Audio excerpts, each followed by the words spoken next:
आपको last question मेरा ये था, इसको करा दिया था हमने ये, और ये क्वेश्चन आपको लास्ट क्वेश्चन हुआ।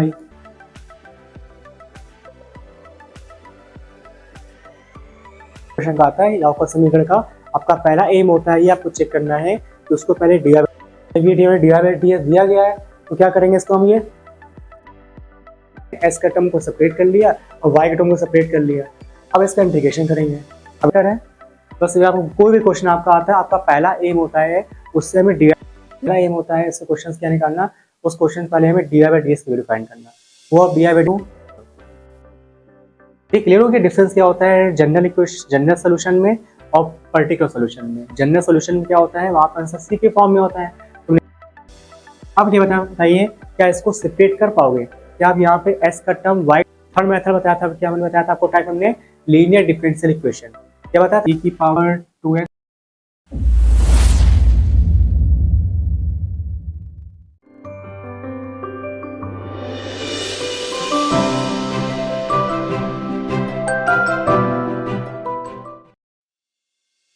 Good morning to all student, welcome to Shivaji inter college.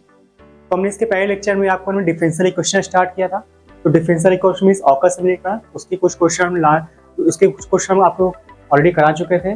जितने भी क्वेश्चन 3 to 5 ईयर में आपके पीवाईक्यू जो क्वेश्चन पूछे गए, प्रीवियस ईयर क्वेश्चन पूछे गए, वही क्वेश्चन हम लेके आए हुए हैं। ठीक है, तो हमने आए थे आपको लास्ट क्वेश्चन मेरा ये था, इसको करा दिया था हमने ये, और ये क्वेश्चन आपको लास्ट क्वेश्चन इसको आप कराया था। इसके आगे नेक्स्ट क्वेश्चन कंटिन्यू करते हैं। ठीक है, और इसके पहले टॉपिक हमने पढ़ाया था आपको, हमने इंटीग्रेशन, डिफरेंट इंटीग्रेशन और इनडिफरेंट इंटीग्रेशन, उससे भी पीआईक्यू की वो पूरे क्वेश्चन भी पीआईक्यू हमने सॉल्व कराए हुए थे। तो एक बार लेक्चर उसको एक बार रिवाइज कर लीजिएगा। तो कंटिन्यू करते हैं। जैसे क्वेश्चन है फाइंड द डिफरेंशियल इक्वेशन, इसकी हमें डिफरेंशियल इक्वेशन फाइंड करनी है। डिफरेंशियल इक्वेशन फाइंड करनी है तो उसने क्या बताया था, कोई भी क्वेश्चन डिफरेंशियल इक्वेशन का आता है तो करना क्या होता है, आपका पहला एम होता है उस क्वेश्चन से पहले क्या निकालोगे, उस क्वेश्चन से पहले D Y by D X find करेंगे। आपका पहला एम ये है। तो क्या करेंगे हम, यहाँ से आपका पहला एम ये है, आप क्या करोगे पहले यहाँ से आप D Y by D X की वैल्यू फाइंड कर लो। तो D Y by D x equal to Y square 1 plus X, then D Y by D x equal to Y square 1 plus X upon X square 1 minus Y. अब क्या करेंगे इसके बाद देखते हैं क्या इससे सेपरेट हो रहा है, क्या एक्स वाई टर्म सेपरेट कर पा रहे हो आप। देखिए सेपरेट हो जाएंगे, हाँ सेपरेट हो जाएंगे। तो 1 minus Y upon Y square equal to 1 plus X upon S square. ये सेपरेट कर लिया आपने, यानी कि आपने डी एस का टर्म अलग लिख लिया। सेपरेट करिए 1 minus Y 1 minus Y upon Y square D Y equal to 1 plus X upon S square D X, और बहुत सा इंटीग्रेट कर लेंगे। अब इसका इंटीग्रेशन कैसे करेंगे, इसका इंटीग्रेशन करने के लिए आप इसको डिवाइड कर दो इंडिविजुअल। तो क्या लिखेंगे 1 upon Y square minus Y upon Y square integration of D Y equal to, इसको डिवाइड करेंगे आप 1 अपॉन एक्स स्क्वायर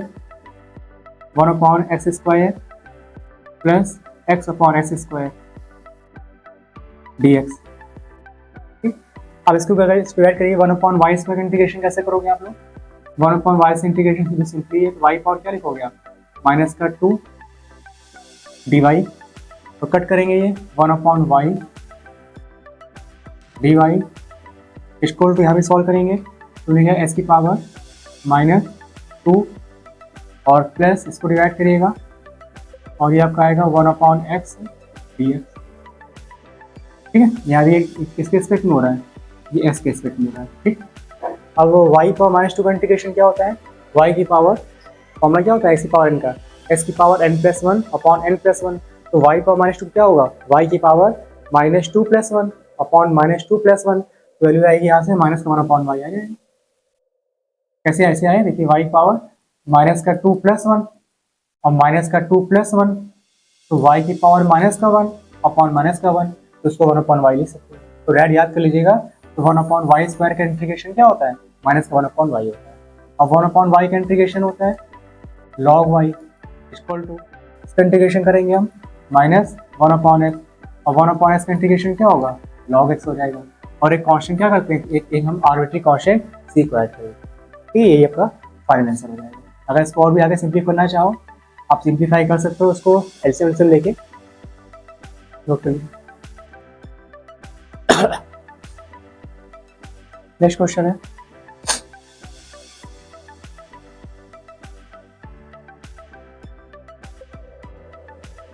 इसी भी आपको क्वेश्चन इसका भी है, डिफरेंशियल इक्वेशन फाइंड करना है।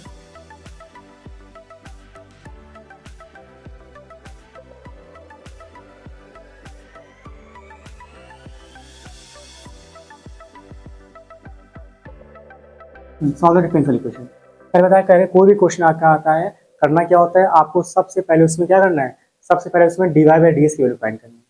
तो अब डीवाई बाई डी एस की वैल्यू फाइंड आउट कर लो, क्योंकि उसमें क्वेश्चन में d y by d s already आपको दिया गया है, ठीक है, डी एस दिया गया है। तो करना क्या होता है, चीज चेक करते हैं कि वो आपका सेपरेट हो पा रहा है कि सेपरेट नहीं हो पा रहा है, कि आप एक्स वाई के टर्म को अलग कर पा रहे हो या एक्स वाई टर्म को अलग नहीं कर पा रहे हैं, ठीक है।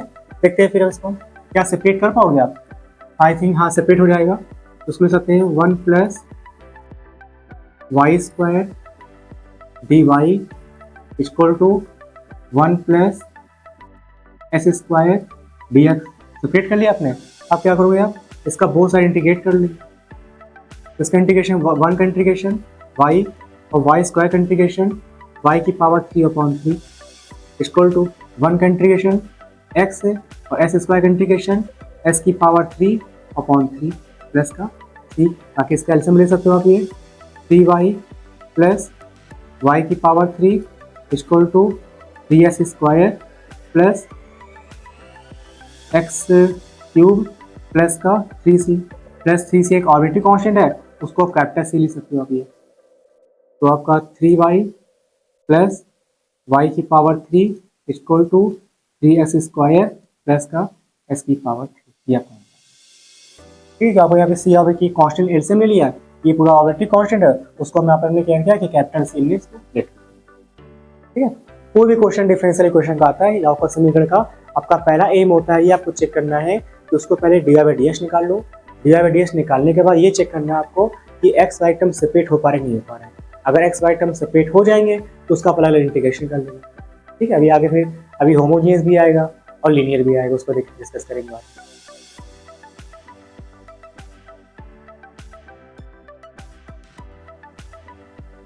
नेक्स्ट क्वेश्चन है, अब इसको आपको हमें डिफरेंशियल इक्वेशन फाइंड करनी है। तो आपको क्या बताया मैंने पहले आपका एम होता है उस क्वेश्चन से पहले क्या करना है, उस क्वेश्चन से पहले हम क्या फाइंड करेंगे, उस क्वेश्चन से पहले डी बाई डी एक्स निकालेंगे।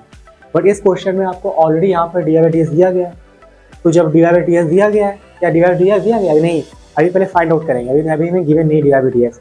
इसको जो ट्रांसफर करो पहले आप, तो पहले क्या लिखेंगे हम, d Y by D x equal to minus root of 1 minus y square whole upon 1 minus s square.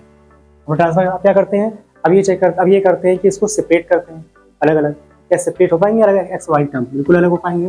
Separate करिए, d y upon root 1 minus y square equal to d x upon under root 1 minus s square. अब क्या करेंगे, अब इसका both side क्या integrate कर दोगे, तो इसका किसका इंटीग्रेशन होता है, ये आपका इंटीग्रेशन होता है साइन इनवर्स वाई का इंटीग्रेशन, और ये किसका इंटीग्रेशन होगा, ये इंटीग्रेशन आपका साइन इनवर्स एस का इंटीग्रेशन होगा प्लस का सी, ये आप कैंसिल हो जाएंगे।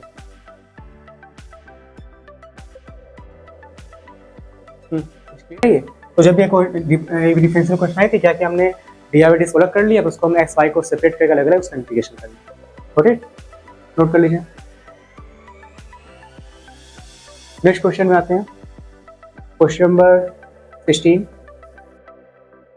देखिए जो जितने भी क्वेश्चन ये करा रहे हैं ना सबको, आपको ये सब क्वेश्चन आपके वेरिएबल से पेपर वाले क्वेश्चन है सभी है, इसको आप सेपरेट कर पा रहे हो, ठीक है। उसके बाद इसके बाद क्वेश्चन होमोजीनियस के आएंगे, फिर आपके लीनियर के आएंगे, और फिर कुछ क्वेश्चन एक्सेप्शनल वाले भी होंगे, ठीक है। नेक्स्ट क्वेश्चन देखते हैं आपका ये। देखिए क्या इस क्वेश्चन में dy बाई डी दिया गया है? बिल्कुल दिया गया है, dy बाई डी दिया गया है। जब ये dy बाई डी दिया गया है तो क्या करेंगे इसको हम, ये इसको सेपरेट कर लो। तो क्या लिखोगे आप, ये लिखेंगे, सेपरेट करिए dy बाई डी। हाँ तो क्या लिखेंगे, नहीं y टर्म अलग कर लीजिए। तो 1/d square y square dy equal to क्या लिखेंगे, 1/a square plus s square dx। तो क्या किया आपने क्या किया, यहाँ से आपने s का टर्म को सेपरेट कर लिया और y का टर्म को सेपरेट कर लिया। अब इसका इंटीग्रेशन करेंगे। अब इंटीग्रेशन कैसे करेंगे सॉरी, यहाँ पे एक फॉर्मूला लग रहा है। किसका फॉर्मूला लग रहा है, 1/s square plus a square का फॉर्मूला। और क्या फॉर्मूला होता है, 1/a tan इनवर्स x/a। तो क्या लिखोगे आप, ये 1/b tan inverse x/a means y/b equal to 1/a tan inverse x/a और प्लस का c हो जाएगा। ठीक है, और बाकी अगर इसको सॉल्व करना चाहो इसको एल्सियम ले लो, नहीं स्किप कर देना। ठीक है, और यहाँ पे c क्या होता है, यहाँ पे c आपका एकोमेट्रिक क्वेश्चन होता है। क्लियर है ना, बहुत ही आसान चैप्टर है। बस आपको कोई भी क्वेश्चन आपका आता है, आपका पहला एम होता है उससे हमें dy बाई dx निकालना। जब dy बाई dx निकल के आ जाएगा फिर आपको ये चेक करना है कि वो सेपरेट हो पा रहे नहीं हो पा रहे हैं। अगर सेपरेट हो जाएंगे तो वैल्यू सिर्फ और लगा लेना, अगर सेपरेट नहीं होंगे तो आगे बताएंगे। अभी आपको मुझे बताया था, डिस्कस किया था हमने होमोजीनियस और लीनियर इक्वेशन। ठीक है, नोट कर लीजिए।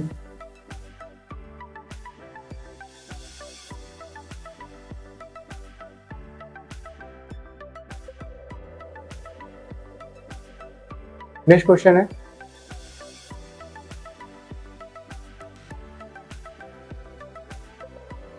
Solve the differential equation. Solve the differential equation कैसे करेंगे, देखिए क्या इसको आप सेपरेट कर पाओगे आप। देखिए तो ये आपका ऑलरेडी हमें dy बाई ds दिया गया है, और जब हमें dy बाई ds गिवन है तो आपका पहला एम क्या होता है, उसको क्या करना होता है, पहले यहाँ से पहले हमें सेपरेट कर लेते हैं। सेपरेट करिए, क्योंकि ऊपर से कुछ कॉमन है। तो dy by dx equal to common लेंगे हम, e की पावर माइनस वाई कॉमन लोगे आप, इन ब्रैकेट e की power 2x plus x square. अब इसको सेपरेट कर लीजिए, लिखेंगे dy अपॉन e की power minus y equal to e की power 2x plus x square, और ये क्या लिखोगे आप, dx लिख देंगे। ठीक, अब इसका क्या करें, बहुत सारे इंटीग्रेट कर देंगे। e की पावर y का इंटीग्रेशन e की power y equal to e की पावर 2x का इंटीग्रेशन e की पावर 2x अपॉन 2 और एक्स स्क्वायर का इंटीग्रेशन s की पावर 3 अपॉन 3 और प्लस का c। ये अपना आंसर है, उसको भी हमने सेपरेट कर लिया।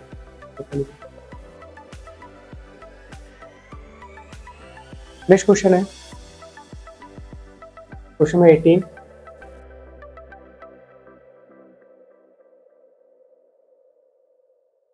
यहाँ भी देखते हैं इसको। आपका पहला एम क्या होता है, आपका पहला एम होता है इससे क्वेश्चन क्या निकालना, उस क्वेश्चन पहले हमें dy बाई ds की वैल्यू फाइंड करना। वो आप dy बाई ds की वैल्यू फाइंड कर लो। तो क्या लिखोगे आप, ये sec square y 10x dy equal to minus sec square x 10y and dx।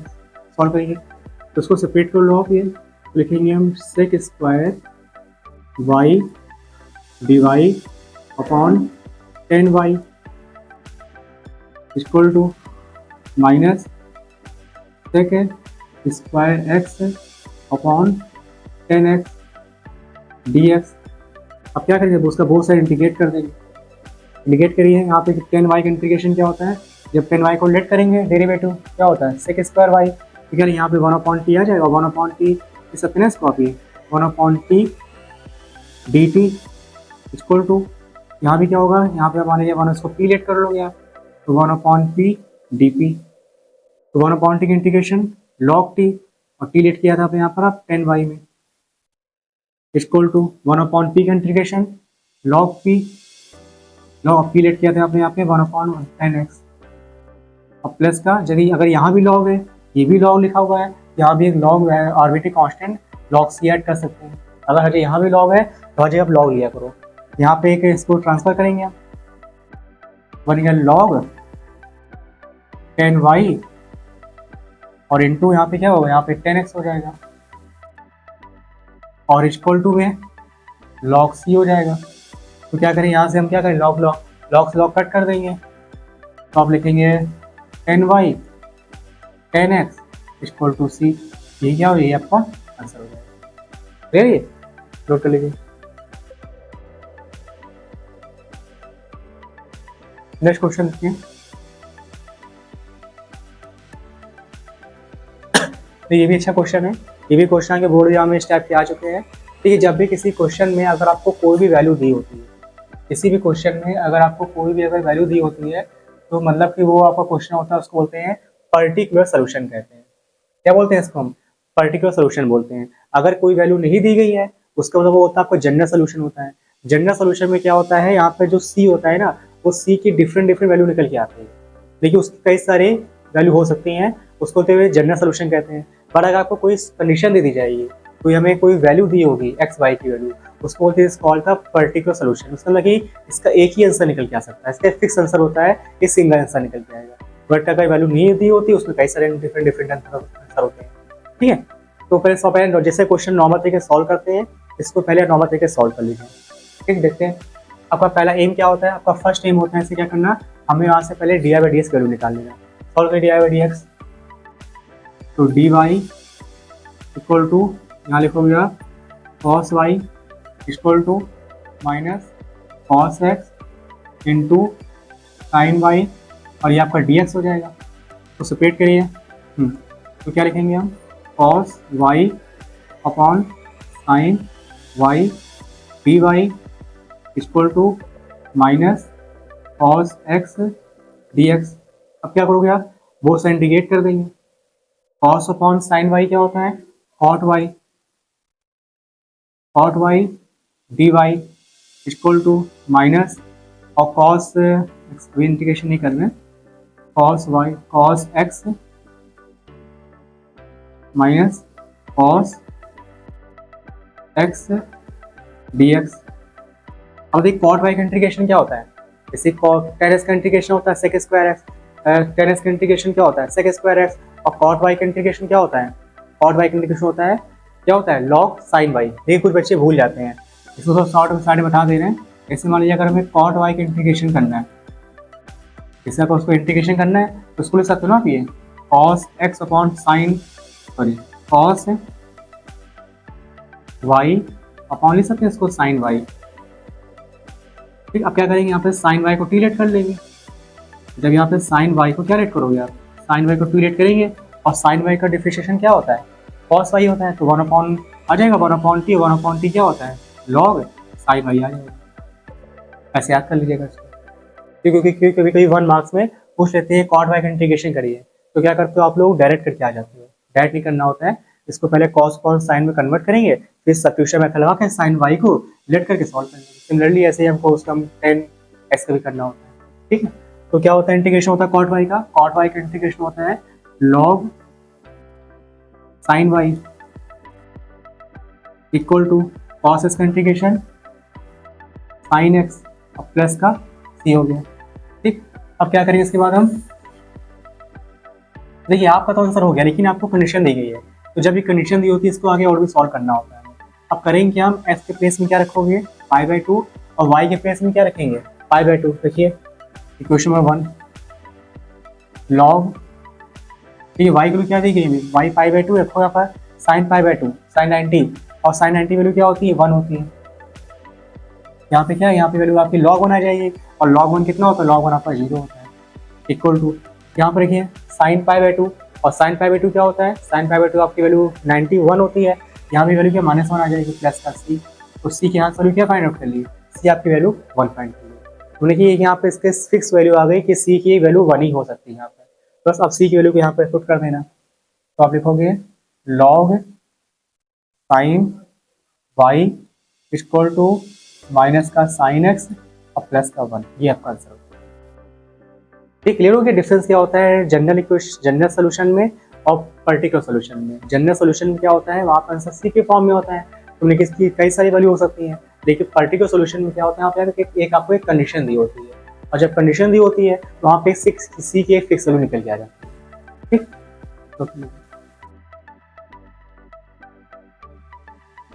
Next question है,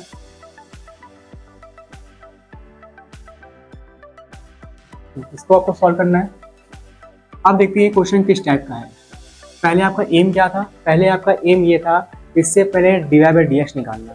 चेक निकालो पहले dy by D X, find करिए। तो क्या किया यहाँ से हमने पहले dy by D X find कर लिए। तो dy by D x value क्या से क्या आएगा, साइन एक्स माइनस का 2y। अब ये बताइए क्या इसको सेपरेट कर पाओगे, क्या आप यहाँ पे s का टर्म y टर्म अलग अलग सेपरेट कर पाओगे। देखिए क्या सेपरेट हो रहा है, बिल्कुल भी पॉसिबल नहीं है। अगर मान लीजिए अगर s को ले जाएंगे तभी प्रॉब्लम क्रिएट करेगा, y ले जाएंगे तभी दिक्कत करेगा। तो आपका ये वेरिएबल से रिपेयर क्वेश्चन नहीं है, क्योंकि हम x y को अलग अलग सेपरेट नहीं कर पा रहे हैं, तो क्वेश्चन आपका वेरिएबल से रिपेयर है नहीं। अब क्या आते हैं, अब आते हैं होमोजीनियस में। होमोजीनियस क्या बताया था हमने आपको होमोजीनियस बताया था, अगर कहीं भी किसी क्वेश्चन में अगर फ्रैक्शन में अगर x अपॉन वाई या फिर y अपॉन x लिखा होता है तो होमोजीनियस होता है। या फिर क्या बताया था हमने आपको बताया था किसी क्वेश्चन में अगर f ऑफ है, अगर आपका y अपॉन x लिखा हुआ है या फिर क्या लिखा हुआ है, या फिर x अपॉन y लिखा हुआ है, तो ये क्या होता है, ये आपको होमोजीनियस होता है। एक मेथड और बताया था दूसरा मेथड क्या बताया था हमने अगर लिखा है कहीं पर x प्लस वाई अपॉन लिखा हुआ है x माइनस का y, इसकी पावर क्या है 1, ये पावर क्या है 1, इसकी पावर भी क्या है 1, इसकी पावर भी क्या है 1। अगर हर जगह पावर एवरी टर्म में अगर सेम होती है वो भी आपकी होमोजीनियस इक्वेशन होती है, होमोजीनियस डिफरेंशियल इक्वेशन होती है। बट इस केस में यहाँ तो कोई फ्रैक्शन ही नहीं है, और जब कोई फ्रैक्शन नहीं है तो हम डिग्री कैसे निकाल पाएंगे, हम पावर कैसे निकाल पाएंगे, इसलिए क्वेश्चन आपका होमोजीनियस भी नहीं है। क्लियर है ये।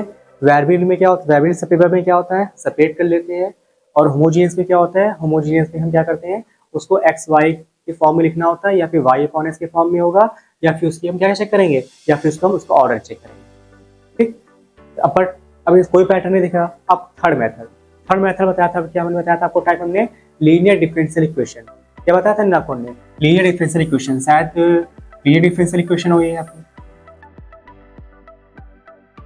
तो देखिए लीनियर डिफरेंशियल इक्वेशन, तो उसको लिखिए dy by D x plus 2y equal to sine x. हमने आपको याद हो बताया था अगर लीनियर डिफरेंशियल इक्वेशन का पैटर्न क्या होता है, इसका पैटर्न होता है डी, का पैटर्न बताया था आपको नेम में d y upon d x plus का p y equal to q. ये बताया था यहाँ पे डी एक्स लिखा होता है तो आपका पूरा टर्म एस के टर्म में होगा, यह आपको बताया था। देखिए अगर यहाँ पे डी एक्स लिखा हुआ है या आपको पूरा होल टर्म किस में आ रहा है, या आपको एस के टर्म में आ रहा है। ठीक है, क्या इससे कंपेयर करेंगे तो पी की वैल्यू फाइंड करेंगे, तो पी की वैल्यू क्या होती है, कोएफिशिएंट ऑफ द वाई वो 2 हो जाएगा, और क्यू की वैल्यू क्या होती है, आपको जो राइट साइड लिखा हुआ है होल टर्म ऑफ एक्स, ये आपका साइन एक्स हो जाएगा। क्लियर है, ये आपको कंपेयर करने हमने, अगर पी की वैल्यू आपकी 2 हो जाएगी और ये आपकी वाई क्यू की वैल्यू हो जाएगी। फिर क्या निकालते थे हम, इसका आई एफ निकालते थे, आई एफ का फॉर्मूला क्या पड़ा था, इंटीग्रेशन पी की पावर क्या बताया था आपने पी डी एक्स, पी की पावर और पी की वैल्यू क्या दी गई आपको, पी की वैल्यू 2 गिवन है 2 डी एक्स, यहाँ वैल्यू क्या ए की पावर क्या आ जाएगा, पी की पावर आपका 2x आ जाएगा, क्योंकि ये 2 को आउट कर लिया, और 1 का इंटीग्रेशन क्या होता है, 1 का इंटीग्रेशन x होता है। ये हमने आई एफ निकाल लिया। फिर क्या पढ़ा था आपको, हमने सोल्यूशन पढ़ा था, सोल्यूशन निकालने का फॉर्मूला क्या बताया था हमने, यहाँ पर आपको y into I F integration q into I F d x plus c, ये आपका सोल्यूशन निकालने का फॉर्मूला होता है। सॉल्व करिए, तो y इंटू आई एफ की फाइंड किया आपने e की power 2x equal to integration q e की पावर 2x और इंटू साइन एक्स। अब इसका इंटीग्रेशन करना है, और इसका इंटीग्रेशन बहुत ही अच्छा इंटीग्रेशन है, और ये पेपर में आ भी चुका है। इसका इंटीग्रेशन आ चुका था e की पावर ax साइन एक्स या e की power ax cos x, same pattern भी करना होता है। ठीक है, तो क्या करेंगे हम, इस पार्ट को हम अलग से सेपरेट सॉल्व कर ले रहे हैं।